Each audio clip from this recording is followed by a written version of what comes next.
In 1200 BC, the Canaanite lowlands roared with the sound of indulgence, where city-states glittered with the wealth of international trade, grand temples towered over paved streets, and the scent of roasting meat hung heavy in the air.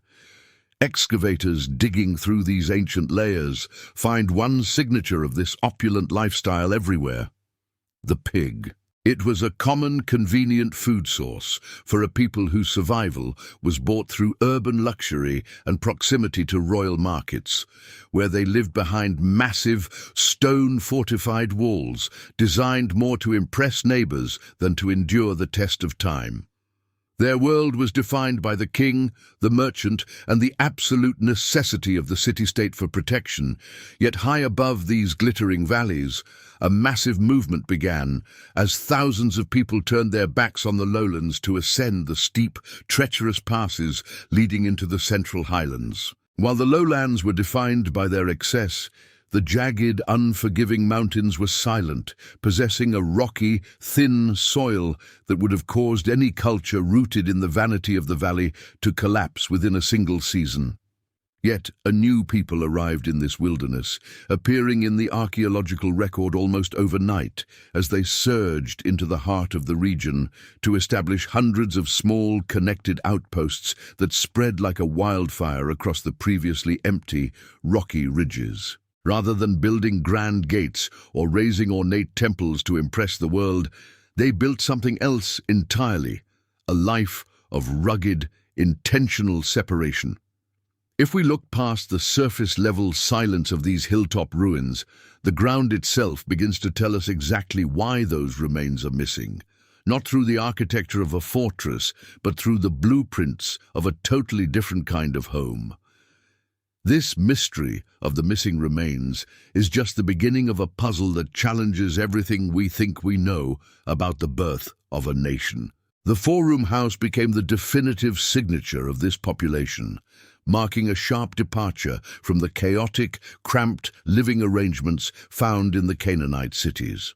This architectural style, consisting of 3 long rooms and 1 broad room at the back, was not merely a convenient layout, but a structural commitment to an extended family unit that functioned as a self-sustaining socio-economic cell, allowing tribal clans to pool their labor and maintain their identity in isolation from surrounding empires. Because these houses were intentionally built on rocky, challenging slopes, it is evident that these people were not searching for the easy terrain of the valleys, but were choosing to live in places where only a hard-working, disciplined community could thrive.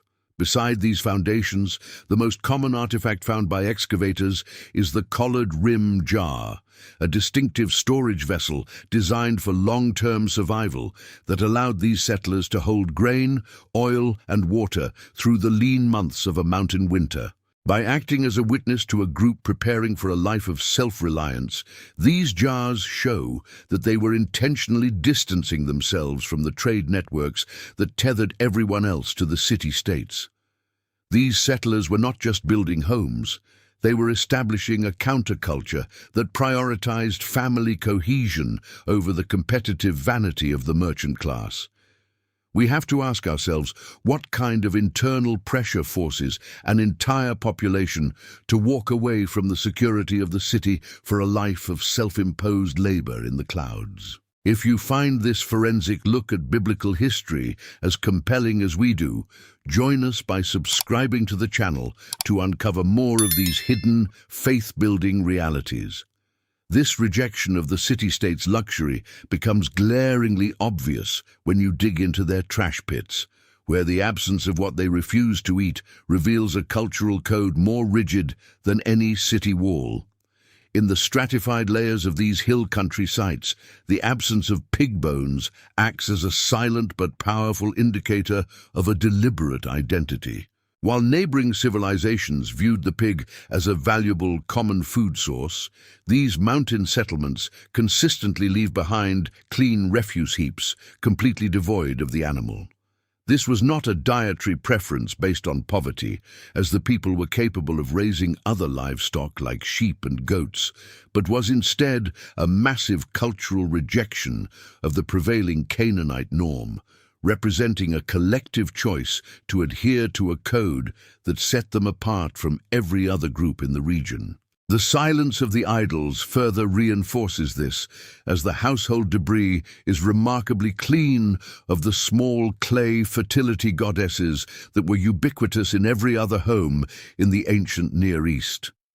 While the surrounding world was obsessed with miniature talismans, the early Israelites lived in an environment where the domestic sphere was noticeably stripped of polytheistic expressions. They were crafting a life around a singular, invisible standard that governed what they ate, how they built their homes, and what they kept inside their walls.